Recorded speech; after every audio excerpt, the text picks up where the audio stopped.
All right, joining me now, Congressman Lee Zeldin, Andy Biggs, Matt Gaetz, who joins us newly freed from self-quarantine after testing Straight out negative. of quarantine, Laura. Yeah, for the coronavirus, sleeping in a parking lot somewhere. I read that story. I mean, that was wild. But Congressman Gaetz, let's start with you. Just before the show started, Speaker Pelosi said that in Congress, they're close to an agreement on the bill, but apparently the vote was postponed. What do we know? Hopefully, the agreement that our leadership is talking about does not include just a plus up in every Democrat wish list budget item. I don't think that we necessarily have to enhance the SNAP program to be able to ensure that we have testing resources and medical resources in the hands of those frontline medical professionals. We are not borderless Europe. We are not informationless China. We should use the tools that we have in our country, use the fact that the president has been proactive on travel bans. And certainly, I think you can reflect on the difference between the president doing everything he can to protect our country and then the Democrats literally bringing legislation to the floor this week to limit the authority of the president to have these national security restrictions on travel. Well, They are going in the opposite direction. Congressman Zeldin, here's what I got from one of your colleagues a few minutes ago.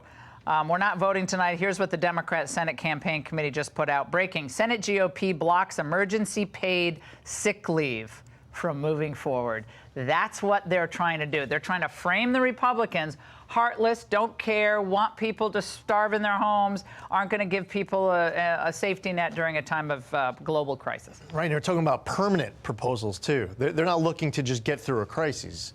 They have priorities that they've been trying to get for a generation. That's something that the president was talking about earlier with leadership of Ireland. And it's important for us to fight back. And while we're having this negotiation in good faith today, and Secretary Mnuchin had multiple calls with Speaker Pelosi, Senator Schumer goes to the floor of the Senate to try to call up a vote on the bill that got introduced late last night after 11 p.m. So while all these good faith talks are, because we want to help them.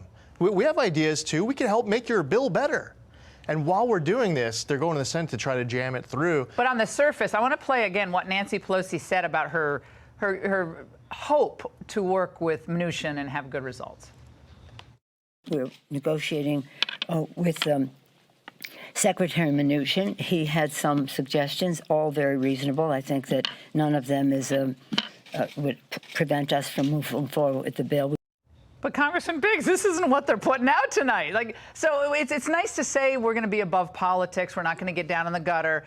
But this isn't an opportunity to just shove everything you want, gutting the Hyde Amendment, which is restrictions on funding abortion with government tax dollars. They're trying to work that. And they're claiming that Republicans are putting abortion, hurting abortion rights in this legislation, which I read that and I said, oh, my gosh, do we have any reporters left in the world still? Yeah, no, so what really, they're taking the Rahm Emanuel school that says never let a crisis go to waste, and that's really what they're trying to do. This bill has got every which way they want.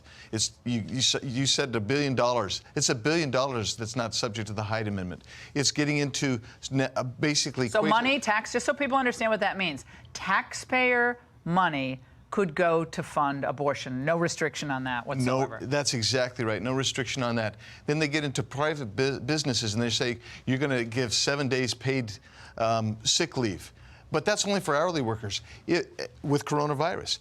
If it's not hourly workers, they're going to get 14 days, and it doesn't tied to coronavirus at all, and it's permanent. This is not crisis-driven. So this is what Americans need to understand tonight. What the Democrats are floating, Congressman Gaetz, is a permanent series of government controls on American business, as we're going to need to climb out of this chasm at some point.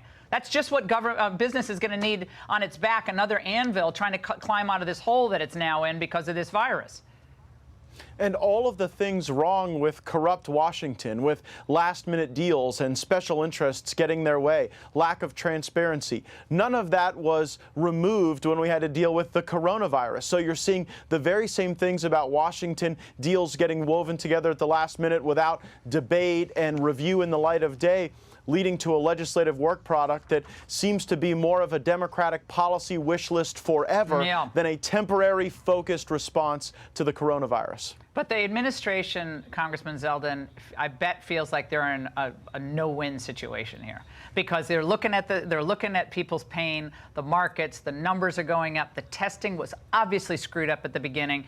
They're now fixing it. We'll end up learning a lot from this, but it's kind of too bad that we had to learn it this way. But it's being done. Yeah. We'll get out of this. But they don't want to be framed at any time, especially in election year, as Donald Trump didn't care about this. Of course he cares about it, but he doesn't want to make the problem worse in the long term for the American taxpayer. Yeah, damn if you do, damn if you don't. So he was criticized for going too far with the restrictions on travel with China. He was criticized for going too far with the restrictions on travel to Europe. And I've seen it play out in New York, where I'm from, working with the state, where if they request that they want to provide testing in state labs, approved. They want to do the semi-automated testing, okay, approved. They want their private labs to be able to do testing, approved. So I'm seeing it close to home, where this administration has been working with our locals to deliver the resources and pursuing the vaccines, pursuing the treatments. They've been aggressive for it. But yeah, damn if you do, damn if you don't. There was some amazing things that aren't surprising given the nature of politics today. But a member of AOC's squad, Ayanna Pressley, wasted a lot of time today spouting this nonsense to the CDC director during a House hearing. Since the beginning of the COVID-19 outbreak, we have seen not only the spreading of the virus, but also a rapid spreading of racism and xenophobia. We have witnessed at the highest levels, in fact, of the Republican Party fanning irresponsibly these flames. So raise your hand if you're responsible for fanning the flames of xenophobia. So we're not only having to deal with the viral outbreak and the damage to the U.S. economy and real working Americans who just want to go to work every day and take care of their kids. We got to deal with this. And this is infecting our public discourse and our political discourse, and that is poisonous. Are you seeing signs of racism and xenophobia? And I mean, I'm sure there's always bad apples, but because someone is goofy enough not to go to a Chinese restaurant, that's not racism. That's irrational fear. Right. Yeah. They went to the restaurant last week, but they won't go this week. That's irrational. It's not necessarily racism. Right, exactly right.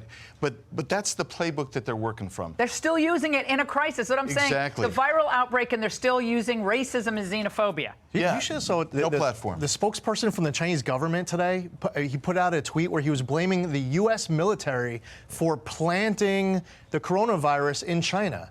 They're at a whole other level. Is the squad going to speak up against the Chinese propagandists here? Are they going or is Trump the problem and China is the model, and how to apparently allow this virus to be released and to handle the virus? Okay, I got it now. Yeah. So China's the model. Congressman, it's great to see all of you. Matt, I'm glad you're out of the quarantine, and I'm glad you're not sleeping in your car anymore. It's great. It's great to have you on the show tonight. Home. All right, you Thanks, take care. Laura.